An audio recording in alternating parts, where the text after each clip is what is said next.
Yeah. Now you say you're not a Bible student, but I didn't go to any Bible college. Your life is framed with scriptures that you not only love to share, they are your portion every day. Every day. I have plans for you, saith the Lord, plans for good and not for evil, to give you a future and a hope. That was my fire verse. Kept thinking that this is just for this little while. He's going to use this. And you know what happened? I didn't become rich just because I got in a wheelchair.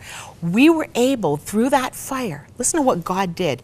We were able to totally renovate our house for my wheelchair. That would never have been able to happen had it not been for that fire. You can't make this stuff up, Moira. No. You cannot make it up.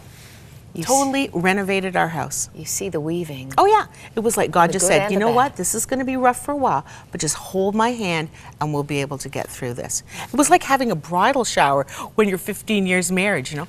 All the stained towels out the window, and the basement got cleaned very quickly. Yeah. Took about an hour. Yeah. So many good things. Oh yes. Oh yeah. Totally. Now both you and your husband, you say depression is your Achilles heel. Oh yeah. It's a threat all the time. All the time, every day. Still, you know, you have to work it. It's not just because I became a Christian, everything, you know, no fear, everything's rosy every single day. But I know who I can lean on. I know who I have believed in. Yeah. And I know one little fear you have. Oh, what? Is that you won't get the book written that countless people have said you have to write. A million people have told me to write a book, and I'm afraid to die right now just because I think when I get to heaven, God's going to say, welcome home. And he's going to wipe every tear that I've cried, and then he's going to say, what about that book? I told you to write that book. So now I'm halfway through. Oh, that's so good. Yeah, yeah. Because when it's done, yeah, you're going to have to come back. Oh, I'd love to. And my fear was that I was going to have broccoli in my teeth today, but I don't think I do I? Well, we didn't have broccoli to start the day, so we're good. Yes. Susan, you're a treat. Oh, I've loved being here. Thank you. And I'm sure there's some people watching who are saying, I hope. We got to have her come to our church. We don't have to come to our women's group, or I want to go to New York with her. Yay. Oh, now this is one of your favorite verses. I'm going to read the whole portion in closing here from the Message translation, because you're the poster girl, okay?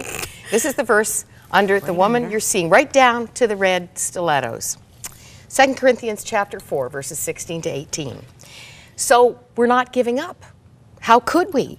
Even though on the outside it often looks like things are falling apart on us, on the inside, where God is making new life, not a day goes by without his unfolding grace.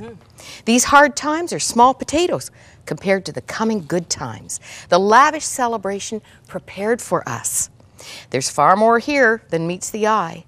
The things we see now are here today and gone tomorrow, but the things we can't see now will last forever. We're looking forward to that. Oh. But we're not in a hurry because there's so much to do here. You have to finish that book. That's right, and I will. I promise you. Oh, too much fun. For you. Isn't this a great God's kid over here? Second greatest story ever told? What do you think, Ron and Ann? Absolutely. That's just delightful to hear from Susan and her story. And she's just so real. You know what? We were praying in the green room before coming out, and I just felt like she was a ray of sunshine, you know, on this very snowy day in our neck of the woods anyway, to have just a beautiful ray of sunshine of God's love and hope.